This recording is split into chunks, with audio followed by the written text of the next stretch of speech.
We have bars and restaurants and places to shop and a lot of fun things to do in Bethesda. And we all work together to make sure the community knows about it. Montgomery County 911, what's the address of the emergency? Welcome back to another episode of Voices of Service. Today, we're in Bethesda for a special pop-up episode for you and are joined by Commander of the 2nd District, Amy Daum, CEO and President of the Chamber of Commerce, Allie Williams, Director of Bethesda Chevy Chase Regional Services, Pete Fosselman, and Director of Marketing and Communications for Bethesda Urban Partnership, Stephanie Coppola. So this is kind of fun. This is our first road show. So Yes. we appreciate being with you. I used to be the commander of the 3rd District, and when we were talking to Commander Daum, how long have you been commander now? Like 2 years. 2 years? All right, so you know everything now. No. Learn something new every day. Exactly, exactly. But Commander Daum's been working hard down here, and I've got to listen to, in our staff meetings, some of the partnerships that she has going on with you all, and every time she talks about it, it makes me want to be a commander again, because I mean, regional services director, working with you all the time, with our Chamber of Commerce, and then Bethesda Urban. I mean, that's a pretty terrific group you have going there. So we wanted to get out in the field and listen about how you all collaborate. Like, what does that mean to the folks of Bethesda? Because the other part of it is it happens all around the county, right? Because how many regional services directors are there? There are 5. There's 5. Yes. Right? So that pretty much maxes how many districts we have, right? And I know you all work with the commander a good deal. So she learns something new every day. Do you learn something from her every day? More than one thing a day, probably. Yeah. But thank you for including me. I really appreciate it. Sure. No, I enjoy not only working with you all, but also Bethesda Urban Partnership, as well as our chamber members. We do have a unique partnership, as we all work very closely together on some small things and sometimes some bigger things. I think one of the more positive things that recently we were working together on is National Night Out, which is August 6th. Yep. And this is going to be a really good one. We've got a lot of vendors that are participating, things for the kids to do. Of course, the main part is to interact with you all. Chamber sponsoring part of it, Bethesda Urban Partnership sponsoring, as well as doing the graphics and a lot of the public relations. I think I'm looking forward to about the event is that we will all be there, and we're really trying. I love that we're able to promote, come meet your local police officers. This is a community initiative for the police and for the community, because you can say that, but it's always nice to have somebody else have your back and have someone else in the community also talk about the importance of the initiative. So yes, we are very much looking forward to it also.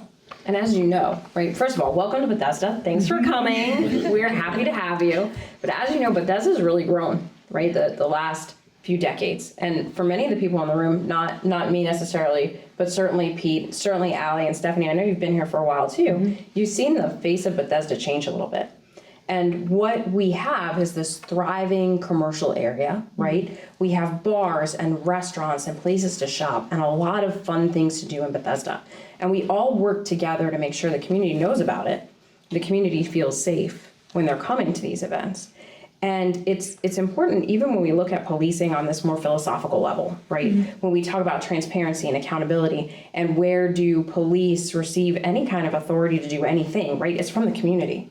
So it's through these partnerships where we are able to work with our stakeholders, like Pete, like Stephanie, like Allie, to influence the way that people perceive public safety, the way that they feel about their safety within the community, and that influences how they interact in it as well. Absolutely. So I want to be clear here. So I was a detective at one point.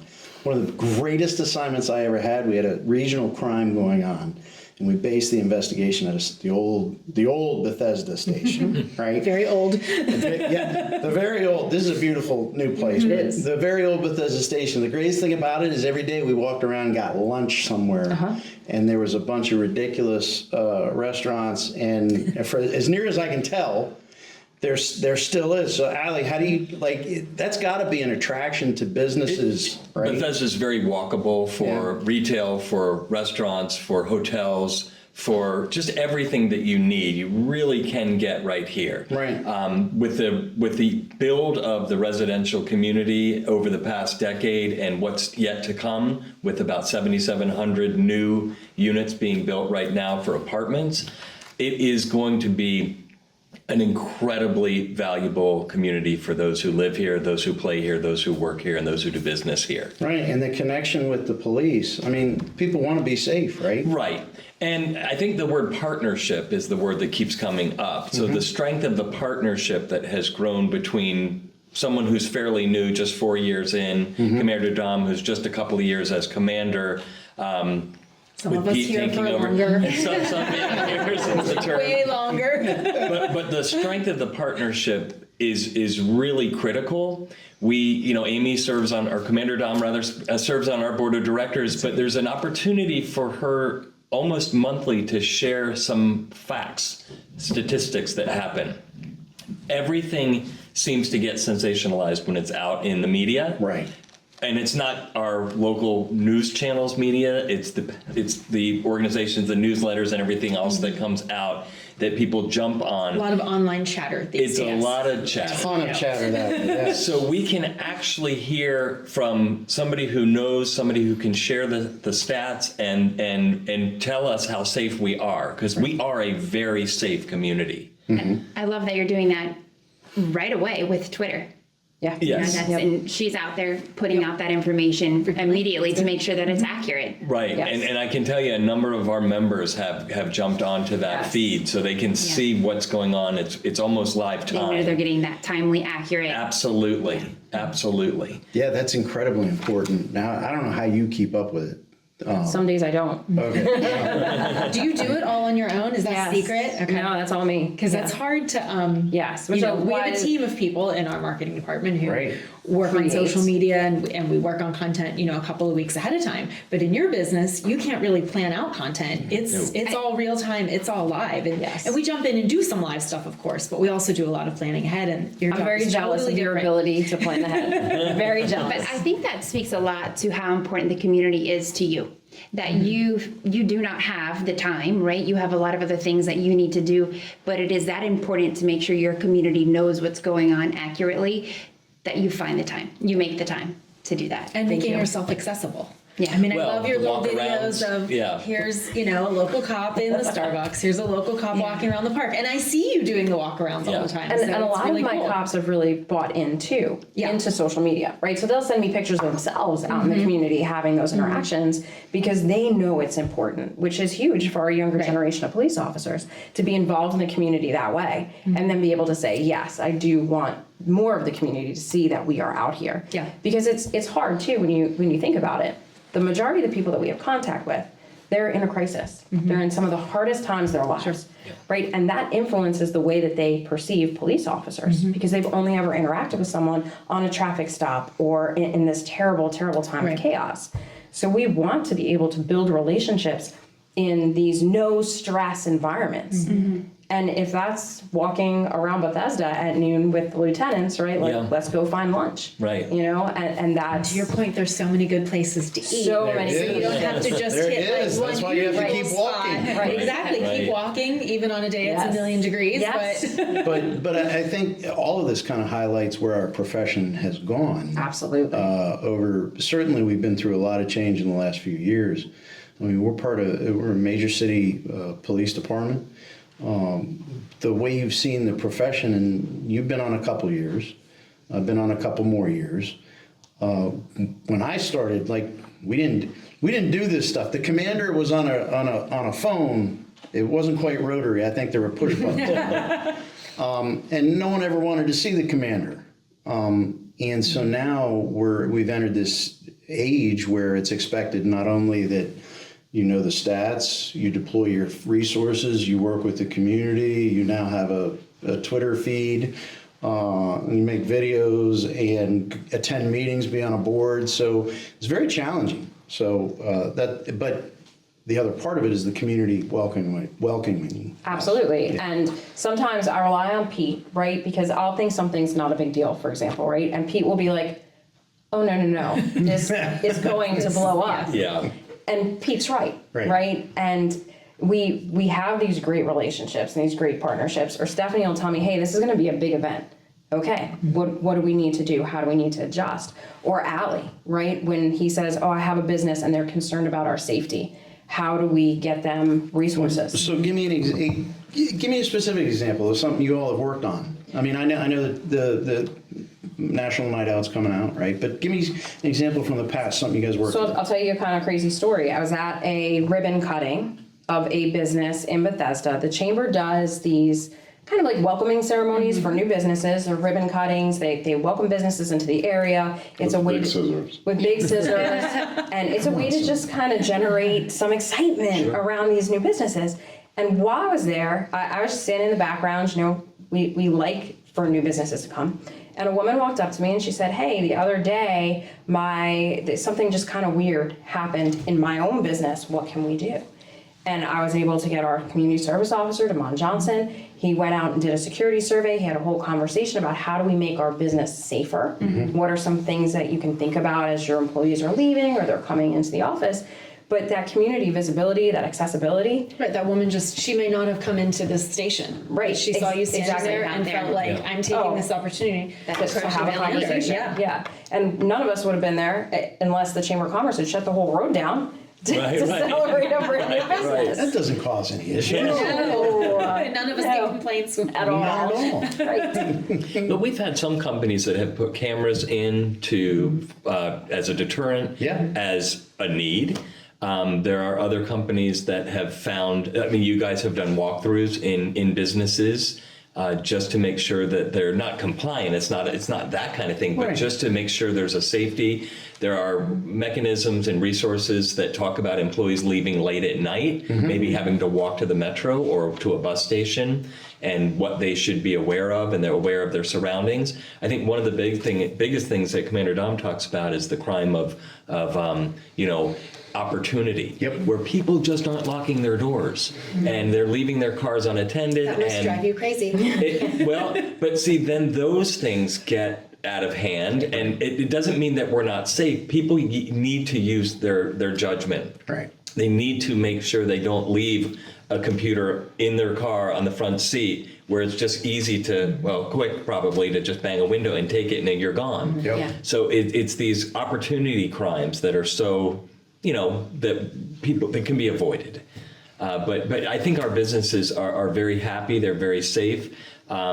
Those that don't understand the police and there are opportunities for them to learn more. I asked my board of directors to do ride-alongs with this district, and most of the 33 members of the board have done that, and the stories that came back were astronomical. Right. I think I've done 8 of them, different shifts, different times. But really, it's been very eye-opening. Sure. And then to come for Amy to come in and talk to the board about different issues or different opportunities or different ways to engage and be community partners has really paid dividends for our organization.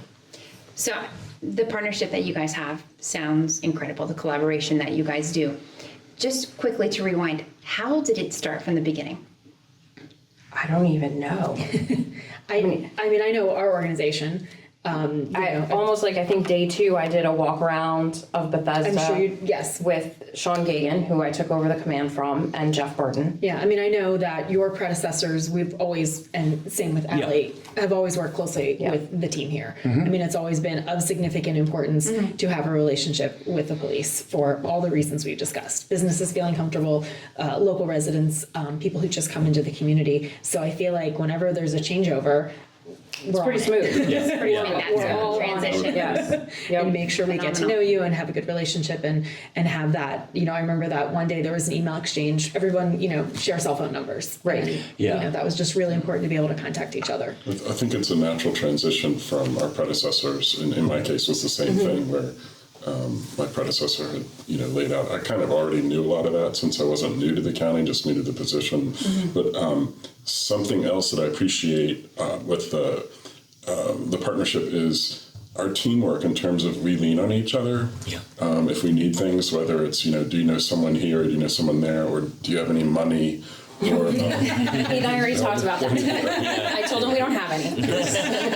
funds, or can you give a hand with this? And then also when it comes to emergency situations, Commander and all of the officers are very good about letting us know so that we can get that out to our people to help you all get the message out there, especially when it's something they need to be aware of immediately. So I appreciate that If I effort. could just add the power of social media too. When Amy's on Twitter, we can all share it. Yeah. And we have, we're now at the point in marketing and social media, our lists are quite large, our followers are quite large, so you really can get the word out. And if it comes from you, we know it's a fact, and it's easy to Which is share. an important place to kind of pause when we talk about perception, right? And we talk about facts. And the three of us have talked about this a lot. I've talked a lot to the chamber and to the cab about it, right? When we talk about where do you go to get real information? And Cassandra, you talked about the value of social media, right? And that MCPD news, right? That's real, actual information. The information that we see propagated throughout communities or on Neighbors or on Nextdoor or on Facebook or Instagram, that's not necessarily true. So, we've, again, talked about it, right? We've talked about the real crime statistics, the actuality of these are the numbers. I understand that this is the perception, but this is where we are. But also creating a community where people are comfortable coming forward and reporting crime, which is why I'm so grateful for the cab, right, who comes in as citizens. Do you want to talk about what the cab is for a second? Sure. The CAB is an acronym for Citizens Advisory. That's what I was going to ask you. What is CAB? Violating rule number one. We're going to talk No about acronyms. Who are you again? Tell me about what you do. So, the Regional Services Office, we are, of course, Bethesda, Chevy Chase. We cover some of Potomac. We go Twin Brook as far north as the city of Rockville, and that's kind of the limit. We have one of the largest geographic that's and, huge and the area. largest population. North Bethesda? North Bethesda, yep, absolutely. That North Bethesda, aka Lake Flint. South Rockville. Okay. We've got 4 urban districts: the Pike District, Friendship Heights, of course Bethesda, and coming on board soon will be Germantown is coming in. Yes. That's not normally. I was gonna say, I've been that's working not on ours. that. Yep, I've been working on Amy's that. like, please do not add Hold on. Don't add to this That's a jurisdiction. little bit further We away. might be annexing. Maybe we'll No, annex. we are not. But the Citizens Advisory Board is a great group. They are a mix of business owners, property owners, and residents from all over our region. And as a matter of fact, we have 3 openings. I was just about to ask. Yes. If anyone's interested in being more active, we have 3 right? openings. And how would someone apply for them? You may reach out to me. They could reach out to you, and you could send them the information. But I just need a resume and a bio, and that's it. There's a small group, me, myself, and I, that reviews these things, and then I put it before the Citizens Advisory Board, and they vote. But it's a few hours a month, and they basically are the eyes and ears for all the different communities in our region, and they go back to their constituents and they let them know what's going on. We have members from the county council staff that participate, and then we have regular reports, of course. You all are there and representing, and we have different guest speakers. We'd have everyone from the general manager of Montgomery Mall to talk about things to of course, Commander Daum has been a guest, but we've had the fire chief on, we've had the county executives been on, the director of parks, some private folks have been on also, some nonprofits. So it's a really informational meeting that reaches all our entire community. Yeah. No, and you're bringing back memories because I used to present at those at the Silver Spring Advisory Board, and we listen, and there's good collaboration, and also on the government piece they listen too. I mean, one of the things that we're excited about for Bethesda in the coming months is we're going to be deploying the drones as first responder program.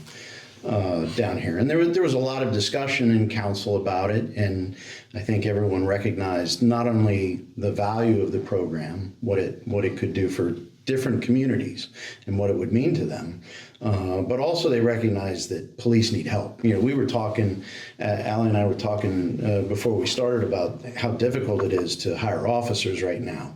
It remains difficult across the country. So being able to have technological solutions like that'll help us out a little.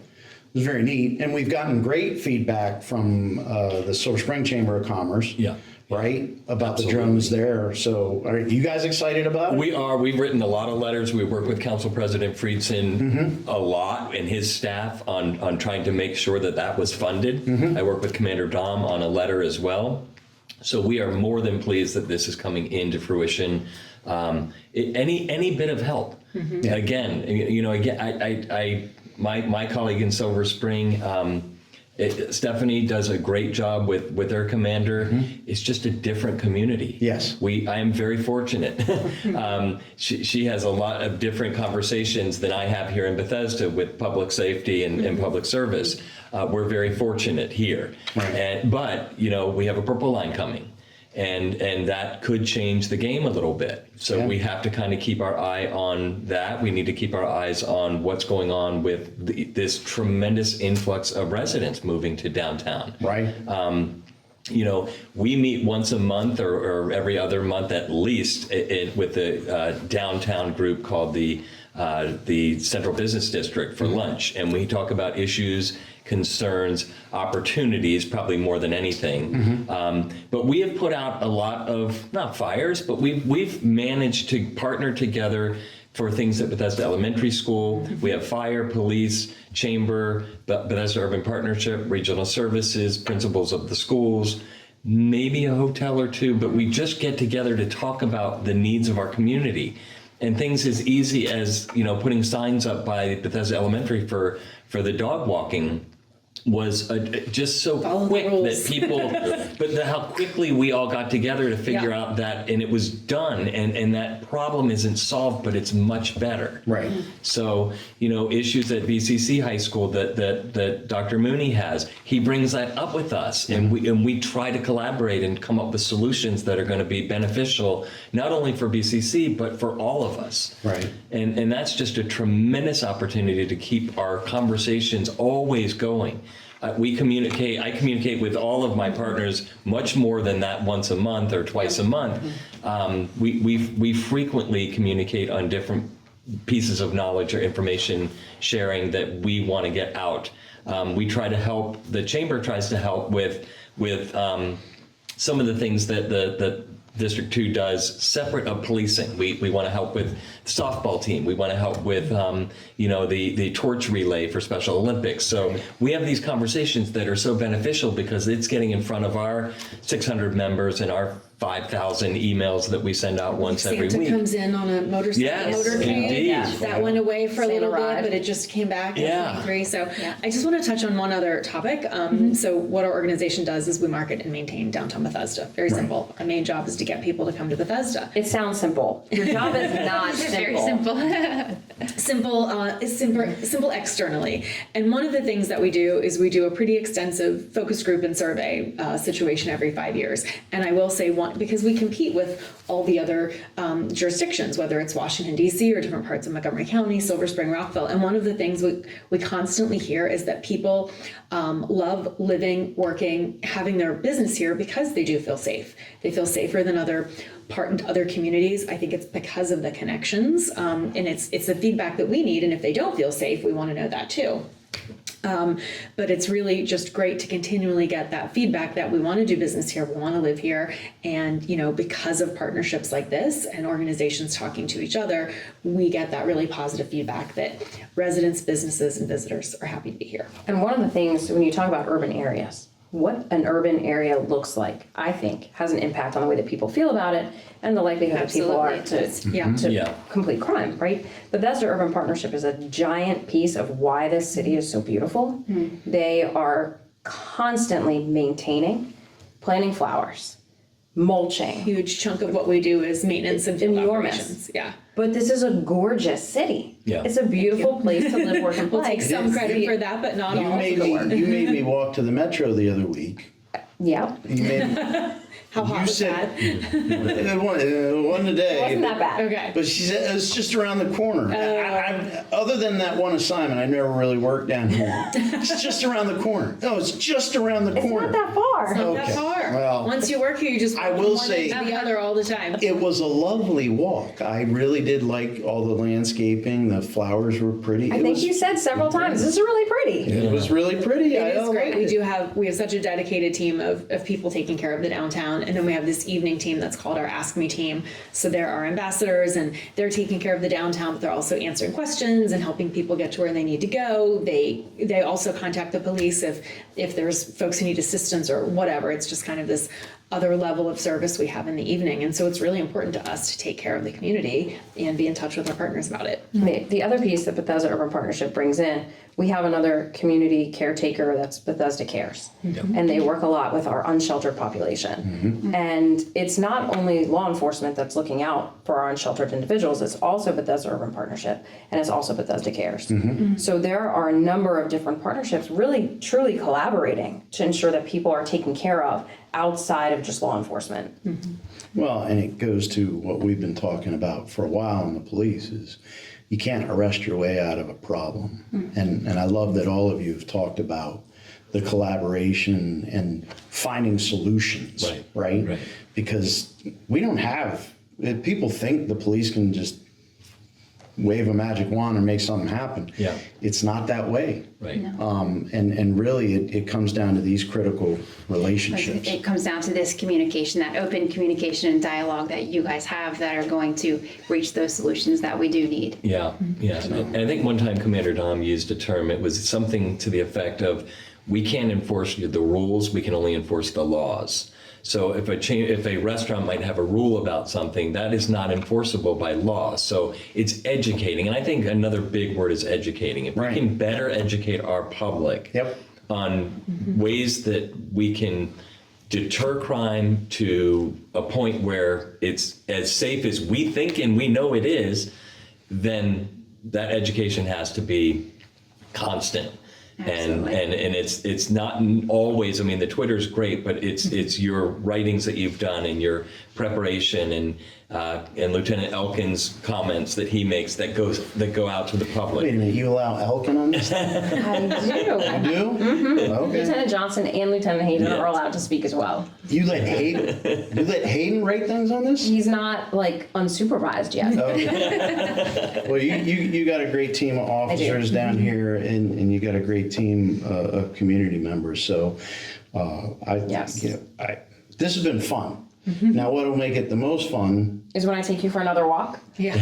Take the long way next time. it's like 103 degrees. Is there an ice cream shop? Yes. Yeah, There's several. There's at least two on the way. At least two on the way. Yeah. Okay. Well, I think that's a good place to end. There's ice cream about. Well, thank you guys for being here with us. Thank you for having us. And thank you to our community for listening in. We look forward to seeing you on a next episode. Stay safe.